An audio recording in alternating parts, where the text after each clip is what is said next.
Roadman Saf, aka Saf Malik. What's up, y'all? It's your boy Lou Phelps. What's going on, everybody? This is Patrick. What's up? It's me, Alfie. Hey, I'm Ezra Jordan, and you're listening to The Cool Table. Patrick, you're now listening to The Cool Table. You are listening to The Cool Table. And I'm not sure if you know this, but right now you're in the cut with my man, Adriel Smiley. Good morning, good afternoon, good evening, and good night. Welcome to The Cool Table. We are in the cut with the boy Brandon Gibbs. What up? I think you got to be the person I've had on the show that I've known the longest, for sure. Yeah, he's the man bringing that Wednesday wisdom to us every week. You follow him on Instagram. You see Build Your Greatness. You guys know all about that on Instagram. You call his actual page. That's B Gibbsy, or is it B Gibbs? B Gibbsy. B Gibbsy. But you have an interesting ice cream situation here. So explain that to us before we get into anything. Yeah, man. So my ice cream right now is all kind of mixed up. I have sweet and ice container, guava passion fruit, but that's been done. So I had to replace it with some heavenly hash. So got some heavenly hash ice cream in there. You know, it's like the combination of flavors. You got your vanilla, you got your chocolate. You got some nuts in there as well to spice things up. So dealing with that. Do you know about rum and raisin? Do you know about that flavor? I know about it, but that's not my. I can't rock with that still. You don't rock rum and raisin is my number one. And yesterday I actually had rum and raisin. I actually have it at Baskin Robbins. I didn't even know this. Oh yeah. So, big shout out Baskin Robbins. Y'all gotta cut us a check because they had rum and raisin over there. But yeah, that's a hard flavor to find. Heavenly hash. I feel like I haven't seen that out in a minute. You know what I feel like? Maybe this is just me, but doesn't it feel like there's more flavors now than when we were younger? There's a lot more flavors now. Way more flavors now. Yeah, okay. As long as it's not just me, I'm like, y'all just making up flavors every week. Nah, there's definitely new flavors. Yeah, putting things together, new flavors. Let's talk about music real fast because, you know, when we growing up, we were listening to tracks, showing each other tracks. And, you know, like I grew up in a gospel family. I probably didn't listen to like rap for real until like maybe grade 7, like when we went to school together. Yo. And like it was like Kirk Franklin #1, the Donnie McClurkin, Mary. You had the whole list of John P. Key, anyone you want to name. And then I had a Bow Wow CD, and that was like my intro. That was my intro. Talk about like that time that your intro into rap music, like because my actual intro was Chris Brown Run It, and then that's when I was like, okay, there's other music out there. But what was your intro like from going from listening to gospel literally exclusive to listening to the devil's music after that? So for me, I grew up with gospel music exclusively, and it wasn't until I started hanging out more with my cousins that it kind of exposed me to the rap game. So my first 2 songs were "Who Let the Dogs Out," crazy, and "Hey Ya" by Outkast. Crazy. That's a crazy intro. That's a history from there. Damn. That's a crazy 2 to come in with. Who Let the Dogs Out and Hey Ya. And then the other thing that's crazy when I think about like the time when we were young, like what was pop music or the top songs was so different. Like Black Eyed Peas was really having a run. Like that really was happening. Flo Rida was really like there was actually time we were excited to hear Flo Rida tracks. Like that really happened. Like and I guess what artists from that time, I guess, do you like still follow now from when we first came? Because the only artist that I followed from when we first came up was, I can't even say still because Kanye is Kanye, but Kanye was one that I used to still follow from that time. And then Jay, those are probably the 2. And then probably a little like maybe around grade 9-ish, probably grade 8, I probably started listening to Drake. So then that's when it grew from there. But like talk about the artists like from when you first like as who's your first favorite rapper? That's what I should be asking. Who's your first favorite rapper? I'm thinking I don't even know this. I'm assuming I know the answer. I'm like, I don't even know who your first favorite rapper was. I don't even know. I feel like low key, like my first favorite rapper, probably Pusha T with Clips. Ooh, that's a good one. But that's a good one. It didn't last long still. Mm-hmm. So like that was like my first like intro into the rap game, like for real. Okay. And then I'd rock with Kanye, rock with Mhm. Drake, Jay-Z, Mhm. Lil Wayne, heavy back then too. Oh yeah, Wayne was up there. Yeah, that's when Wayne was stupid. Oh my god, yo, we used to play Wayne to warm up for all the ball games. That was when Wayne like we used to play for when I played for Blues, like that was those Blues days. Like Wayne was locker room like consistent. You're always getting the Wayne track, and that was when Young Money just came out too. Oh man, that was a crazy time. That was Young Money train. Yup. The only here's what I always think about in terms of music when it comes to age. Mm. You know, we're born in '94. My brother, I think your sister too, is born '96. Yeah. And even those 2 years make a little bit of a difference. And me and my brother were so close, still are so close, like always into the same music. But that 2 year difference is kind of different to how he looks at someone. Like Kanye was my first favorite rapper. His first favorite rapper probably was Lil Wayne. And Kanye was a couple years earlier with that like Touch the Sky, Through the Wire, Gold Digger. That after that was when Wayne had 3-Peat, Lollipop, all of those. So that 2 year difference makes such a difference in terms of who's your favorite. But I think about my little brother who's 15 now, turning 16, and I'm like, he has no reference of anything, like at all. Like to him, his first like coming up version of Drake is Nothing Was the Same. Like that's like the first like Drake he like was like around for, Mm-hmm. like he was born when the other ones came out, but for him to be like cognitive and remember, that's the first time. So it's just crazy to show. I want to say like who are you listening to right now that is like someone you could feel like is reliable. You can go to like their album comes on or they put a single out, it's automatic download. For me, my taste in music has changed over the years for sure. But I'd have to say Bryson Tiller. Okay, I was not expecting that. Yeah, Bryson Tiller. Who else I'm messing with right now? Coltrane. Okay, yeah, Coltrane's real deal. Yeah. Who else? Black, Six Black, what you want to call it. Yeah. Like all that. But then getting more like into like rap, like before it's like Drake. Mm-hmm. Like his new stuff isn't slapping that much. There isn't like I kind of I'm half with you there because I feel like in rap there's way less of those people for me. Like in rap it's like I'll listen obviously, but it's not like automatic. I'm just gonna download it blindly and like listen right away. Yeah. Black, Coltrane, Bryson Tiller, you gotta let me know more about you like Bryson Tiller. I've been roasting Bryson Tiller for years. I think he makes slaps, but in my head I'm like he can't really sing. I'm like he just doing the 2013 Drake whisper and y'all calling it singing.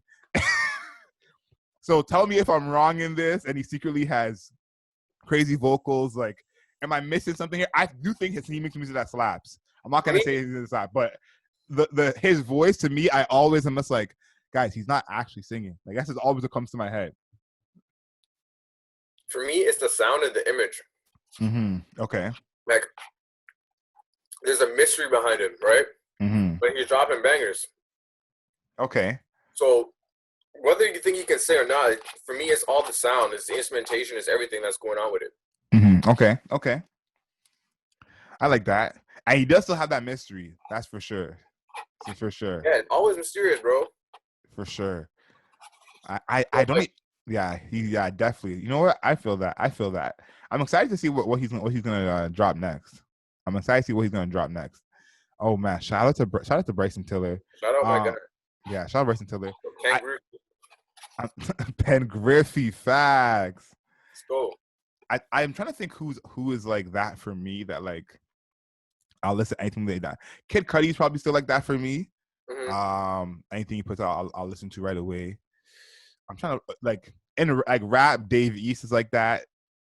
For me, like Dave East is somebody that I never got onto. Yeah, Dave East is a rap. Him and Benny the Butcher. Those guys, there's rappers. Like, yeah, I don't know. He gives me that like I'm not gonna say Jay-Z all over, but that Jay-Z feel where it's just like him talking, spitting. Mm-hmm. I'm trying to think other than that, if anyone those are probably the people. But Benny the Butcher, Benny is like automatic. Benny's from another planet. Dave is not. It's not always a banger. I have to say Dave does put out tracks I don't like, and Dave puts out so many tracks, so it happens. But I'll still listen. I'll still listen. So let's get to the meat and potatoes of this. The beautiful segment we have called Wednesday Wisdom. Now, before you came along and took this thing to another level, I was every week just finding tweets, Instagram. I was actually locked out of Twitter at one point, so I couldn't even go on Twitter. It was horrible.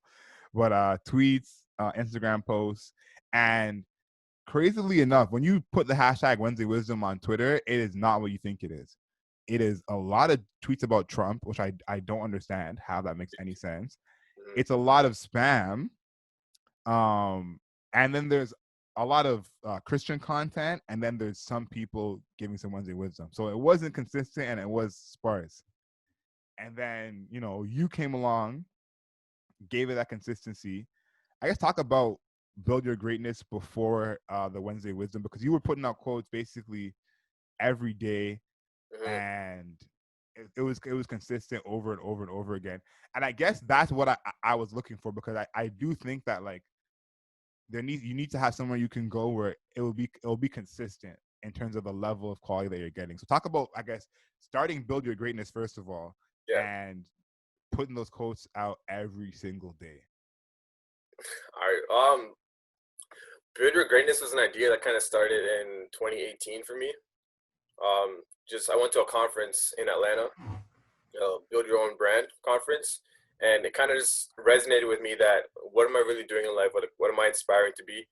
At that time, I was already doing quotes on my own personal page and just doing it every morning, but I wanted a brand to kind of build behind. So the words build your greatness resonated with me. Like, no matter where you are, like, you're building something greater than yourself. So from there, like, I started the whole build your greatness page, and then just putting out quotes every day, just trying to motivate and uplift people.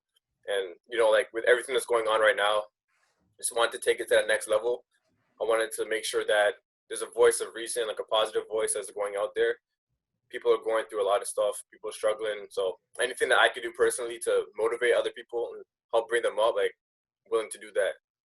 So partnering with you, like with the whole Wednesday Wisdom, is just one way of putting it all together and trying to reach out to the masses and collaborating as Black entrepreneurs and Black entities and trying to uplift everybody, So.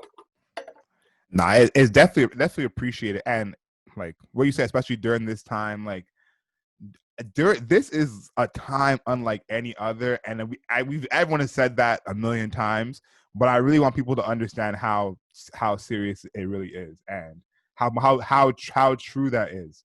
I did a piece right when that pandemic started on the history of social distancing, and in the pandemic 100 years ago, the Spanish flu, people were protesting against the war in cities in America, and those cities had increasingly high cases immediately, and thousands of people died from those protests. And as soon as George Floyd passed and the protests were starting that weekend, that's the first thing that came to mind. And I thought about, the people who are out there fighting and, basically on the front lines. Those are not the people that we need to be getting sick, right? And their families getting sick. So when I talk about this being a completely different time, like it is literally to that level. Talk about, I guess, some of the response that you've gotten from the Build Your Greatness page.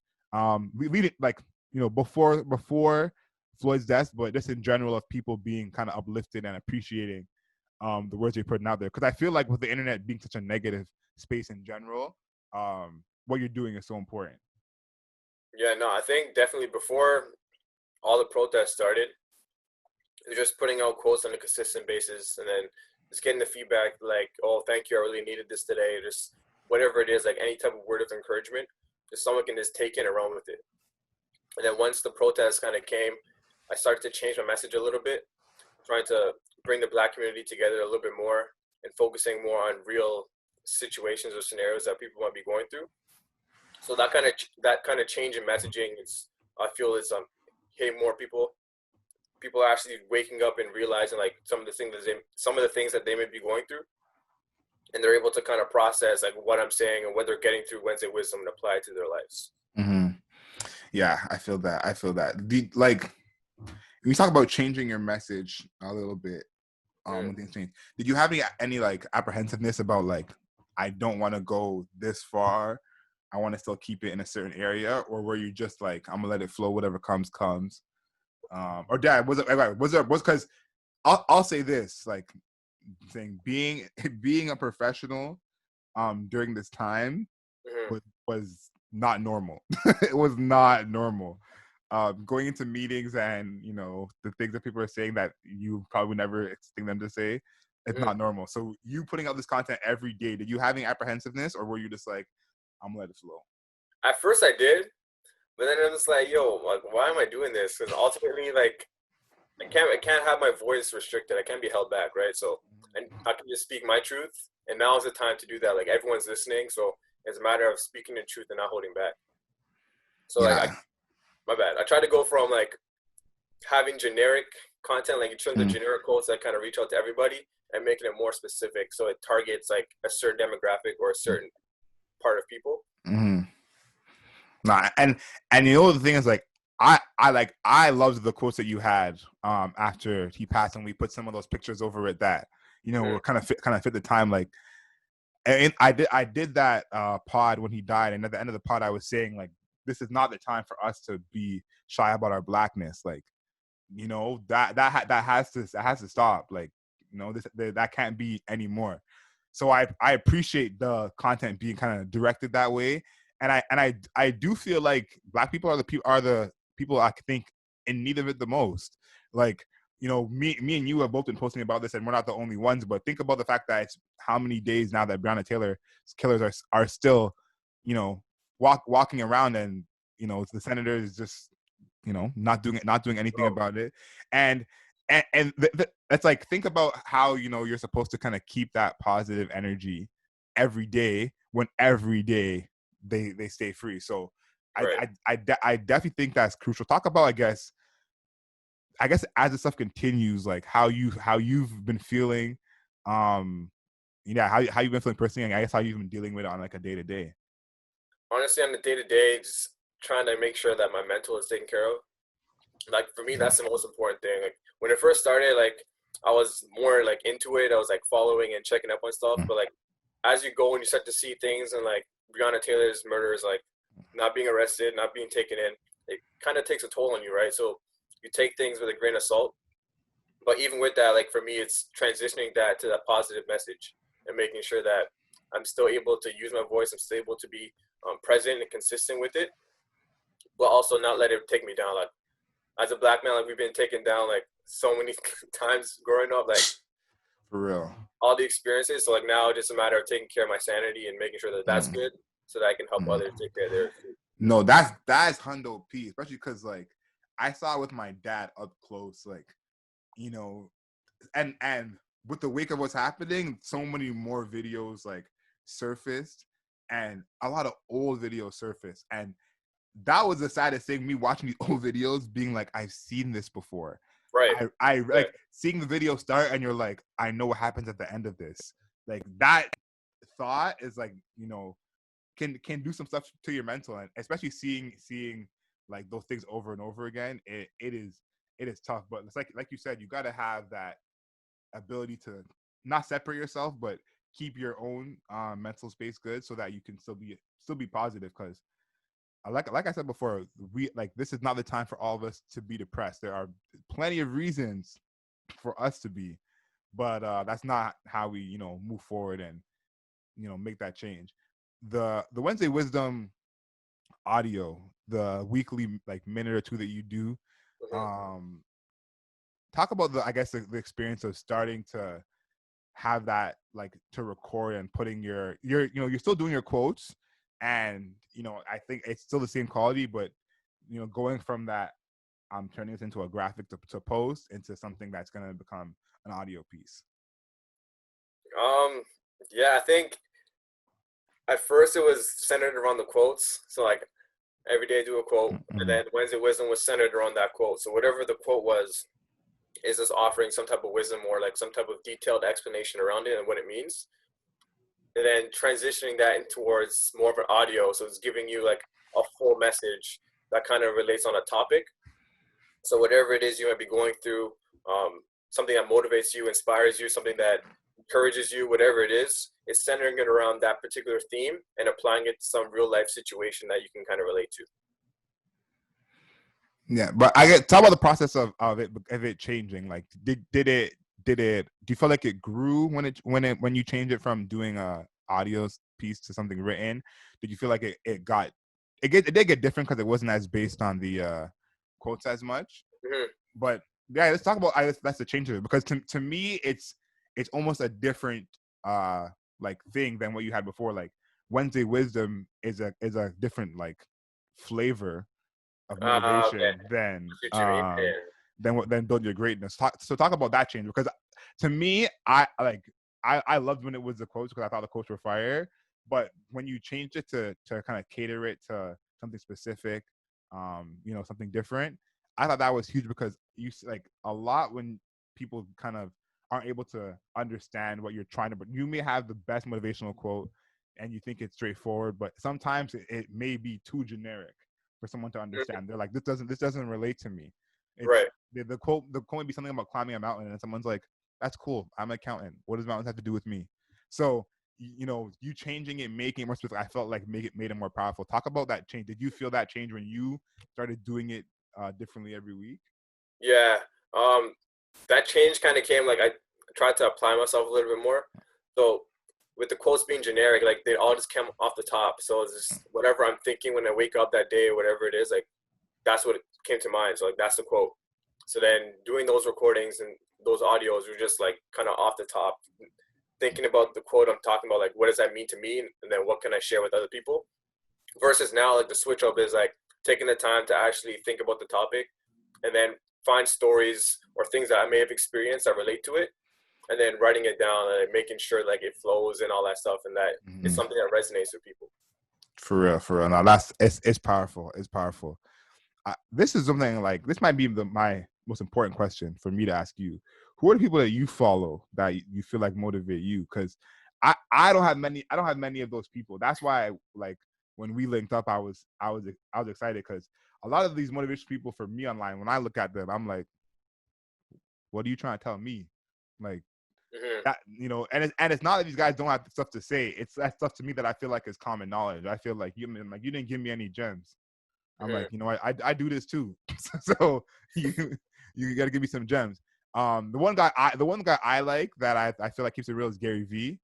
And Gary V's my dog. And I forget his name now, but he works with football players. I think he's a pastor, but that guy does a good job as well. But who are the guys that you follow that you feel like you could really trust on that motivation? Honestly, like, for me, it's a little bit different. Like, obviously, you got your Gary V. You got, like, your Michael Todd, your pastors, and all that stuff. Will Smith is another big one for me. Just how he handles different situations and stuff, and he keeps going steady no matter what. No, he's a good one. Yeah, but for me, like, outside of those big names, the people around me, like, whether I'm friends with them or not, like, just seeing people that I grew up with or that I encounter in life and seeing what they're doing, what they're up to, like, all that stuff inspires me. All that stuff motivates me. Right, like, just seeing people around me doing good and just spreading that positivity and that love, like, to me, that means more than just reading a quote from somebody else. Yo, facts. Yeah, man, that's kind of why I transitioned to like Wednesday Wisdom and the audio versus just doing the quotes every day, because, like, anybody can spit out quotes, right? But, like, it's the real meat behind the message that you get it.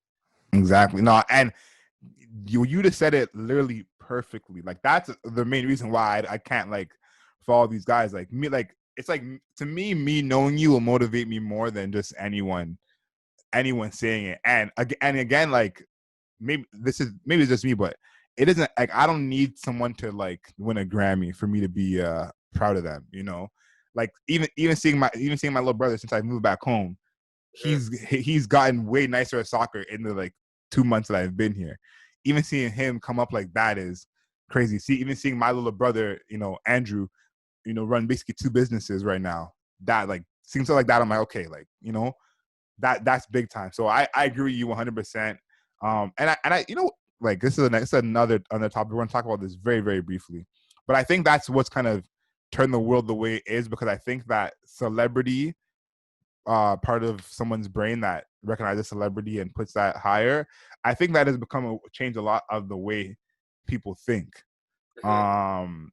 Talk about that from like the way you've seen it, where the way someone views a celebrity as a person definitely affects the way that they think about the world or things in general. Yeah, I think we've seen it more now. Like everyone's expecting these celebrities to speak up and to use their platform and to say stuff, but like a lot of them aren't doing anything or like Mhm. so much time. But like the thing people don't realize is that these celebrities are people too. Like they go through the same stuff that we go through. The only difference is they have like millions of eyes and attention on them, right? So Mhm. like just because they're more quote unquote important doesn't mean that their voice is actually like more valuable than yours or than anybody else's. You're just Bro. getting more people listening so that it looks like it's more credible. And these celebrities are just people. Like, it's and like this is all I always say. I said, think about when you went to school, what the theater kids were like. Most of them were weird. No, so when all these actors and actresses are acting weird, what 1 + 1 What equals do you 2? No, expect? yeah, Yeah. yeah. What do you expect? You when you were in high school, you thought all these theater kids were weird. Now they're famous theater kids, but they're probably still going to be weird. So that's the way I feel like someone should look at it. You touched on it a little bit before, but your top 5. Now they say the top 5 people in your life shape who you are and make you you. Who are your top 5 people that help you be yourself? Jeez. Man. All right, though. Number one, shout out my homie God. Probably my parents, and then extension of my family as well. My high school coach growing up was big for me as well. Who else, man? Shit. Top 5. It don't got to be a 5. That'd be 5. Okay, like for me, like instead of it being like individuals, it's more so like groups of people. So like obviously you have, like my faith and stuff, like there's God, then there's my family. There's like influences and mentors around me, like my coaches growing up, my friends and family, cousins, whatever. Like all the different groups of people that I'm around, like I draw different things from all of them.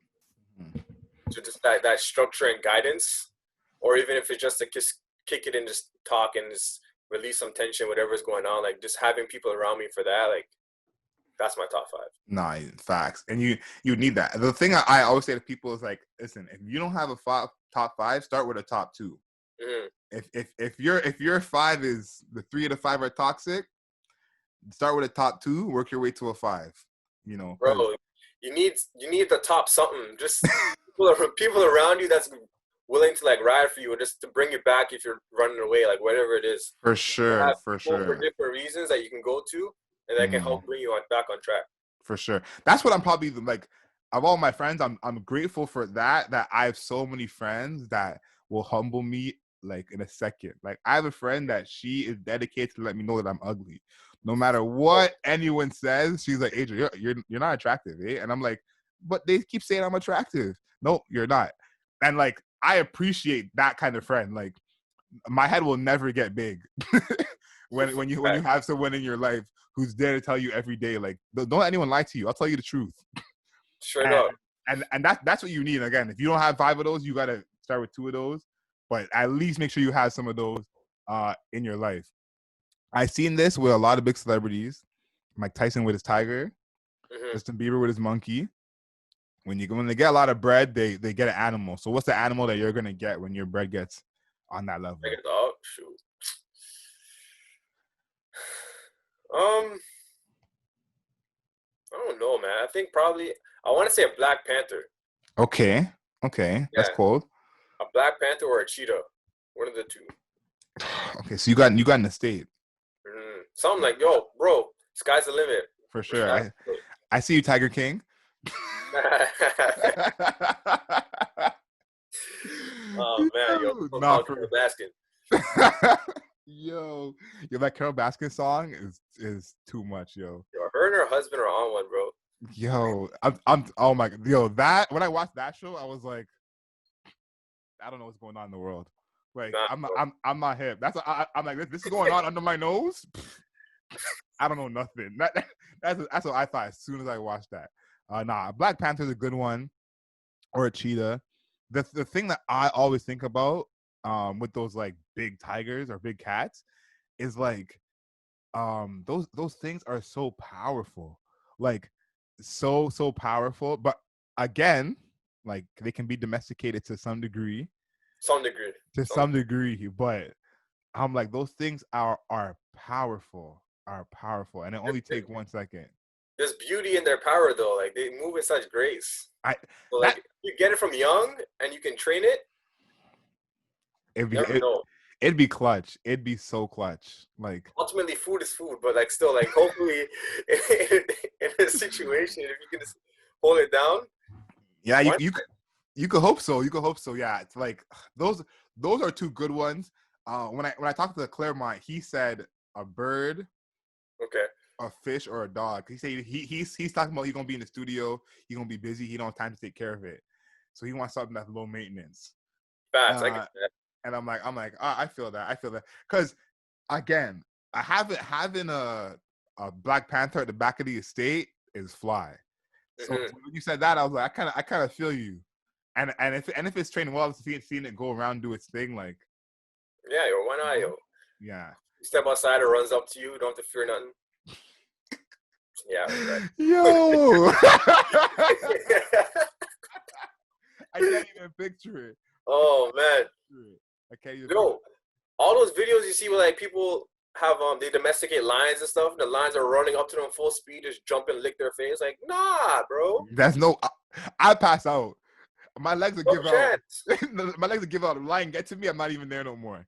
That's crazy. There's no way that like seeing that though, like there's such a beauty in that. Like even though we're roasting Tiger King, all that, there is a beauty in that I'm like, you know, these guys are living a complete different life, that they are void of fear, at least physically, of these animals. A place that I'm like, I could never get to, as confident as I am. I'm like, I don't know if I could ever be this can around a lion under my arm, thinking it's cool. So I had to get like, I'm like, you know what, you guys have something there. You know, that must be a freeing feeling. Right. To be around tigers all the time and you don't feel like, you know, it's the end of the world. Freeing feeling. This is the last one. You do Wednesday Wisdom every week. And we need another one from you today.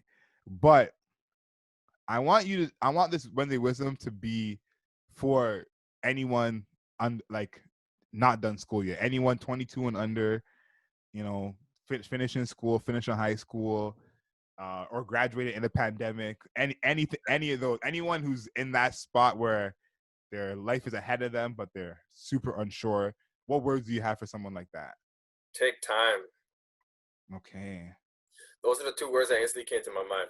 Honestly, like looking back at when I was that age or when we were that age, like you think that you're in a rush. Like you need to finish school, you need to graduate, you need to get a job. But honestly, bro, the best thing that you can do is take your time, process everything that's going on around you, and fully understand like who you are as a person and what you want to be. Like for me, like I went to school for criminology and justice. Crazy. And right now, like I'm not doing anything that has to do with that. So like I was rushing to graduate university, rushing to get a job, only for what, like 4 or 5 years later to not be doing what I went to school for. Like, so if I took the time to really understand who I was as a person and what I wanted to aspire to be, then I feel like I'd be like in a completely different position than I am right now. Like rather than trying to fight back and look back at to what I went through, what I was doing before, I'm able now to kind of see life for what it is and process things a lot differently and move with intention. That's the main thing, like moving with intention. Yeah, that take time really hit me. That one is like that one is crucial.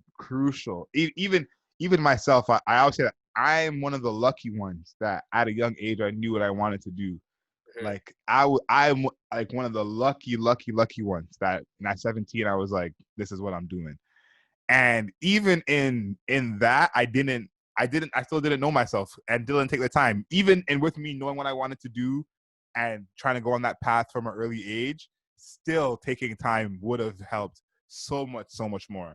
And I think about, you know, from what you were saying, I think about the times when there was a time where I didn't want to do anything on air. I didn't want to be by a mic. I didn't want to be on camera. And I was like, yeah, I'll just be cool behind the scenes, you know, forever. I don't want to do anything like that.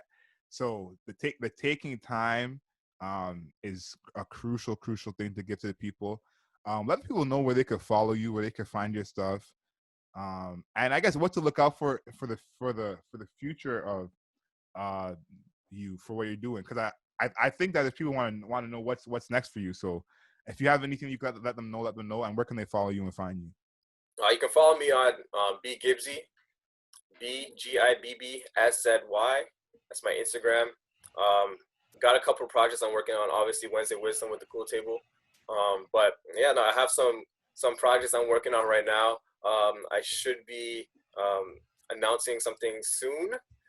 But yeah, right now, just trying to stay low key, trying to stay in the dungeon and get to work, and then hopefully some beautiful things come out of it. For sure. Thank everyone for listening. If you're first time listening to the podcast, you can subscribe, share on Instagram, share on Twitter. Follow us on YouTube as well. That's a Cool Table Live on YouTube. Know yourself, know your worth.